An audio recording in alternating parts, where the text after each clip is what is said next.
गाण्या, बरं झालं राव लग्न नाही केलं तू. रोजचे दोन्ही भांडी करून बेजार झालोय राव मी. अरे पण ही कामं तुझी बायको का नाही करीत? अरे तिला सांगायला गेलं की बुनबुन करीती आणि फुगून बसती. अरे मग सासू सासऱ्याच्या कानावर घालायचं. अरे बाबा सासूला बोललो होतो. सासू म्हणली पाहुणं बाहेरचं काय आहे का बघा. मग बाहेर आहे का काय तिचं?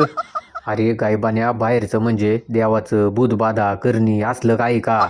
अरे ते होय. अरे अंधश्रद्धा असती सगळी. अरे मान्या, पण तू मामाचीच पोरगी केली ना रे? हा ना अरे, एकीकडे वय वाढत चाललं होतं आणि एकीकडे डोक्यावरची केस कमी होत चालली होती. मीच म्हणलो हातापाया पडून मामा मामीला फक्त पोरगी द्या मला, सुखात ठेवीन तिला. लग्नानंतर तुझ्या डोक्यावरची होती नव्हती ती पण गेली की राव. माझं दुखणं मला माहिती. तुझ्या दुखण्यावर तर काहीच इलाज दिसना राव. आपलं बरं आहे, एकटा जीव सदाशिव. खायचं प्यायचं हसून खेळून मजा करायची.